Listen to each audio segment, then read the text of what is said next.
Hey, good morning. Good morning, everybody. I don't know if this is familiar, but I was in this house earlier in the book, and I came back to it because this part of the book returns to this area. If you remember, this is kind of what maybe Ethbal's house looked like. So we're returning back to Tyre. Let's read it and see what's going on. The last thing we knew is that Uriah and Amosis returned to Tyre. Ruel, the servant, came and paid their ransom, and then Uriah outsmarted Joash, which is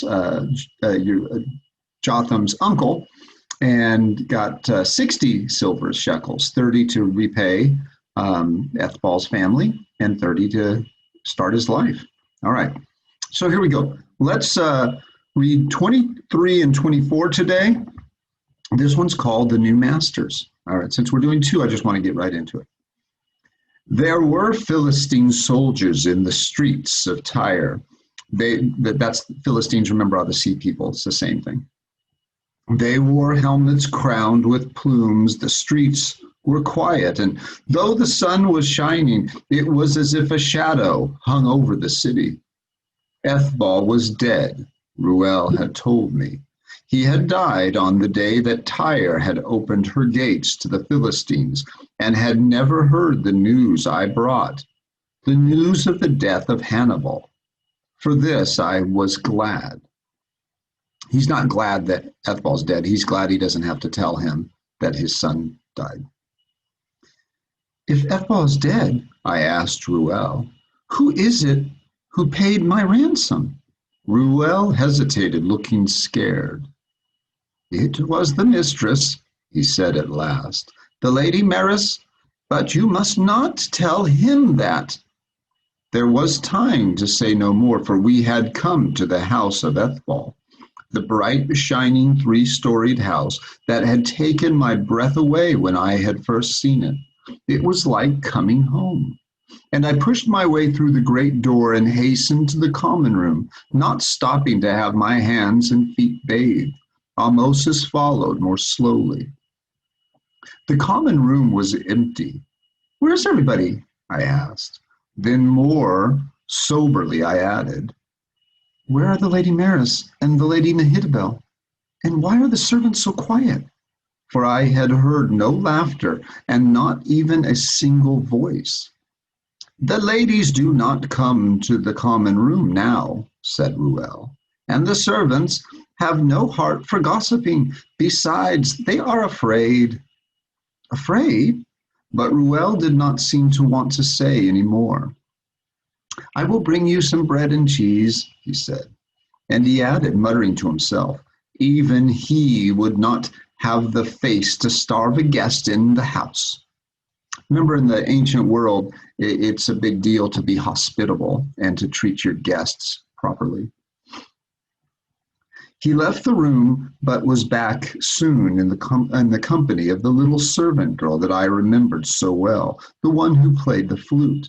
They brought a sumptuous midday meal of cheese and greens and cakes and goat's milk. It seemed so natural and comforting to me to be served and hovered over again in the house of Ethbal that I began to forget the strangeness and the silence. Eat, Amosis, I said happily. We are home and our troubles are over. No, they're not. But though Amosis smiled and ate, his eyes were sober and watchful. Our meal was interrupted by the sound of a loud barking and snuffling outside in the courtyard. We heard the noise of scurrying feet as someone hastened to throw open the door, and a moment later 2 men walked into the common room. One of them was Achil, the Philistine. He was changed. He was dressed like a prince, his bronze hair sleek and curled on his shoulders, a patterned kilt of finest linen belted about his waist, fitted boots of the softest and thinnest leather upon his feet, and precious ornaments upon his breast and arms. And he walked like the master of the house. He stopped in surprise at seeing us there. Then he came toward us, the dog Pelops at his heels, a little smile on his face. I rose to face him, and when he saw my face, the smile faded. The little servant girl had come in to remove the dishes. She stopped still in fear upon seeing who was there. Akhil's eyes flickered over the table, then flashed an ugly look at the girl. You have been generous in my absence, and without my leave, he said to her. Suddenly he raised his walking stick and swept the dishes from the low table onto the floor. The girl turned pale. My lord, she quavered. It was not my doing. The second man stepped forward and spoke in a soft, mincing voice. What will it take to teach you, he said, to be silent till you are told to speak? The girl began to cry. I stared at him. I remembered who he was. The slave Akhil had given to the chief of Tyre, the slave that Jotham had said was not a slave but a spy.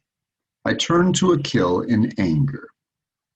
Who is he, I said, to speak in that manner to a servant in the house of Ethbal? And who are you to come in like the master of the house, bringing in your dog? Who do you think is the master here, Uriah Tarhund? Said Akhil. Ethbal is dead, and Hannibal too, I replied. The master here is their nearest of kin, the nearest kin of the Lady Mehitabel and the Lady Maris. You have said it, Uriah Tarhund, replied Akhil, nodding gravely. Therefore I am the master here, for soon I will be their nearest of kin. He came to me slowly. You are to marry Mehitabel? I muttered, not believing it, and then in anger I cried, Who has given her to you? The slave, who was not a slave, spoke again in his peculiar lisping accent. Lower your voice, barbarian. We Philistines are masters now in Tyre. We have only to take what we want. We need no permission from Canaanites. I looked him up and down. There was a mean triumph in his eyes. He was a slim, small man, darkly handsome, and carried himself straighter and prouder than any lord I had ever seen. He was surely of the ancient blood of the Western Islands, unmixed with the blood of the fair-haired Northerners, a true heir of that great people. The Northerners had conquered him, but now they had made him a conqueror again, and all the bitterness of the past was in his heart to make him vengeful and cruel. Deucalion is right, said Akhil. Still, I am not a savage. I am a man of Crete, and there were ancestors of my mother who even served under Minos. I would marry no woman against her will or the will of her family. The Lady Maris has given her to me. I don't believe it, I told him. Akhil nodded. I see you have hardened your heart against me, Uriah. You have learned the lesson of the Hittites badly. The lesson you will learn in Tyre will be more thorough, so I will give you some advice. Be out of this house, you and your friend, by tonight when I return. Hearing the menace in his master's voice, the dog Pelops bared his teeth and growled softly. Akhil took him by the collar and jerked him around. The three of them left the room, and we heard the outer door open and swing shut. I stood in the center of the common room, staring at the broken dishes on the floor. I looked at Ahmosis. His face was very still. Suddenly I clapped my hands hard. Ruel, I shouted. I will bring him, said the little servant girl, who had stood trembling through it all. No, you can do it yourself, I said. Go to the Lady Maris and tell her that I am here. Ask her if I may come to her rooms. And we're going to move on to chapter 24. So you get that now. Achil, the Philistine, the sea person, the Cretan, is wanting to marry Mehitabel so that he will inherit all of Ethbal's wealth. And the lady Maris has given her to him. And remember also, Mehitabel loves Jotham, and Jotham loves her. 24, the true king. So the last one was the new masters, but now we get the true king. 24. The lady Maris sat alone in her parlor. She had not changed much since I had gone away, but her eyes were dim and she no longer sat straight and proud in her chair. I bowed before her and pressed her hands to my lips. Ahmosis stood in the shadows by the entrance. Good Mother Maris, I said, I have brought you sad news. My grandson, she said. I knew when he left that he would not come back. She closed her eyes and swayed back and forth. I thought she had forgotten I was there. Mother Maris, I said, you have another grandchild. Out of all my grandchildren, only one grandchild left? You have another grandchild, I repeated, one who has no one to turn to but you. Mehitabel, said the lady Maris, but she is not mine now. I have given her away. She will be safe. You have given her to the evil one, I cried. Do you know what the Philistines are doing in Canaan? What they will do in Egypt, the land of your birth? Do you know what they are doing here in this house? The lady Maris looked at me with puzzled eyes. Ahmosis came to me and touched my arm. Do not torment her, he said. What can she do? At the strange voice, the lady Maris looked up vaguely. Who is this you have brought here? She asked me, a little of her old pride in her voice, offended at seeing a stranger in her rooms. A true friend, I replied, a man of your own birthland. He is called Ahmosis. Some of the dimness seemed to have gone from her eyes. She leaned forward to see him closer. I have seen him before, she said. No, Mother Maris. He has never been in Tyre, and he was born long after you left Egypt. To my amazement, I saw that she had begun to tremble. But I have seen him before, she cried.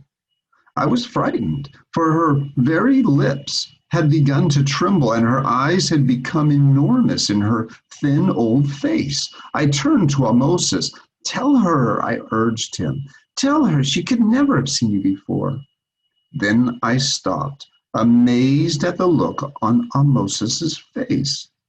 He seemed to be trying to make up his mind whether or not to speak.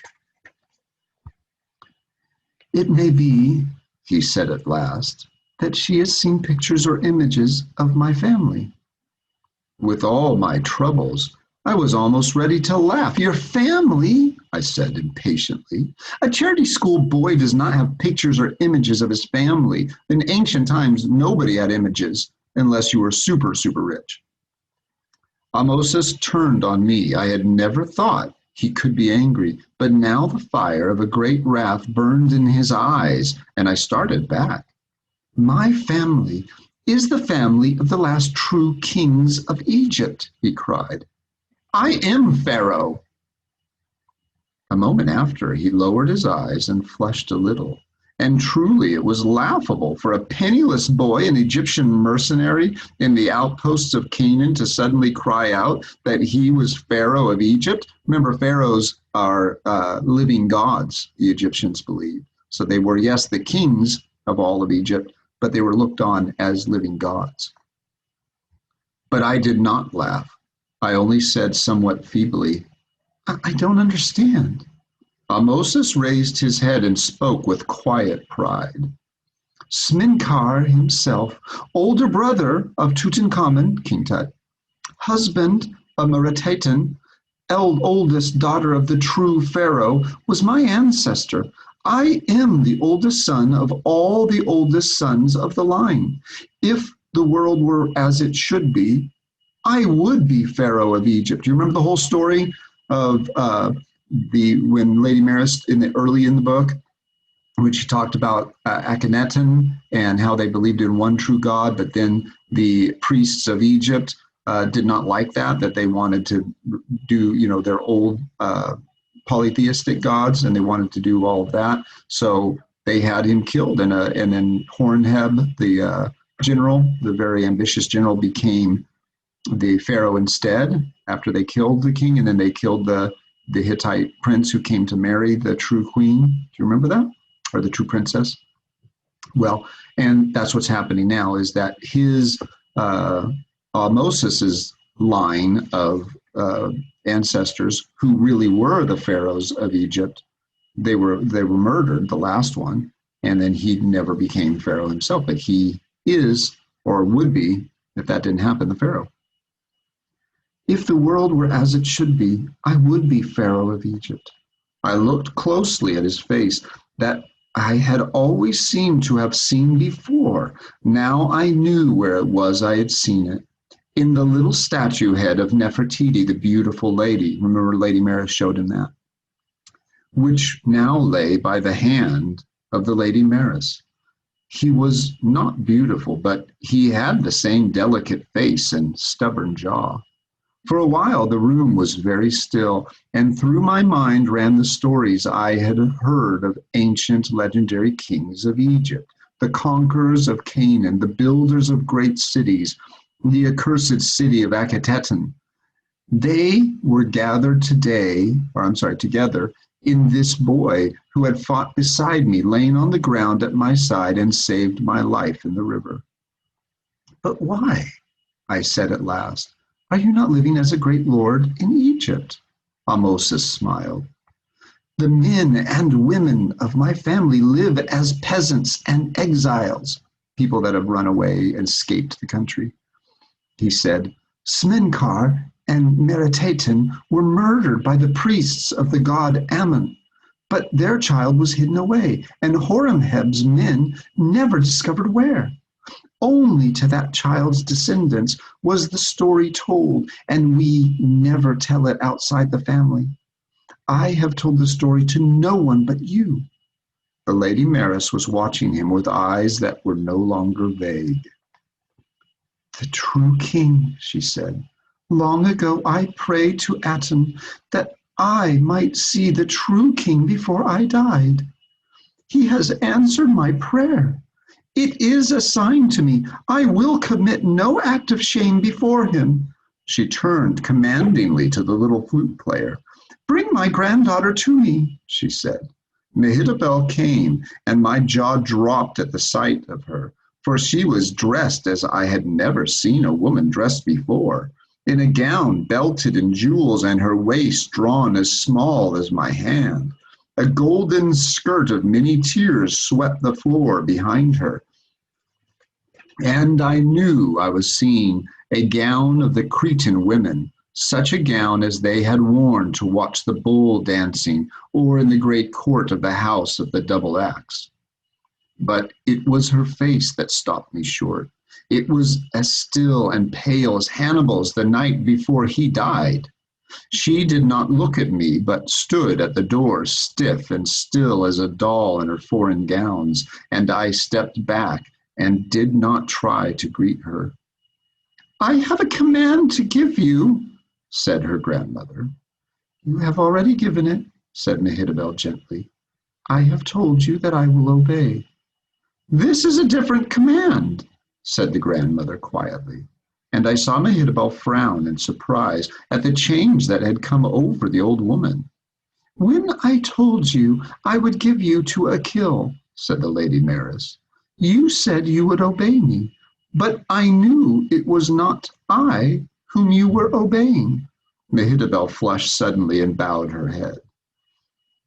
It was because Akil is strong, said the old lady, and we are weak. And you thought you had no choice. But now I have another command for you, and you will obey it, because I, the mother of your father, have given it. She She had risen from her chair with the aid of a stick, and now she brought the stick down hard on the floor. "I forbid you to marry Achill," she said. Mehitabel raised her head. "You are right," she said. "I was not obeying you. I was obeying our new masters, and they are still our masters, and they are still the ones I must obey. As Tyre has obeyed them, like the city, I have no choice." As if she had not heard her, the grandmother said, "Since you will now be in great danger in this house, I have another command. You will leave it, and you will leave the city tonight, before Achill returns." Mehitabel's mouth fell open. She had turned pale again, but her eyes had come to life. What are you saying?" she cried. The grandmother's voice trembled. "It is a hard thing I am telling you to do, perhaps a terrible thing. But the other is worse, and there is always a choice." She looked at Ahmosis. "I have had a sign that has given me the strength to make it." Ahmosis did not look much like a pharaoh at that moment, and I could see he was not feeling like one either. But I gave him a warning look. He was the sign that would save Mehitabel, and it was up to him to be worthy of it. "Where can I go?" said Mehitabel at last. Her eyes were frightened, but I saw that she too had made her choice. I spoke to her for the first time. "Do you remember the story of the princess and the Hittite prince?" I asked her. "Do you remember what you said?" Mehitabel looked at me with tears in her eyes. "That if I had been that princess, and Jotham the Hittite prince. But Jotham is surely dead. He offended against Moloch." "What if he is not?" I asked her. "What if his God is more powerful than Moloch and has protected him? You see that I am still alive. I cannot be sure about Jotham, but if he were alive and heard about the Philistines in Tyre, he might come here to find you, and then he would surely die, unless you went to him first." "Where would he be?" she asked me. "In Harosheth," I answered. "And that is where I must go too, to keep a promise." "Take her with you," said the grandmother. "You are as my grandson, and she is as your sister.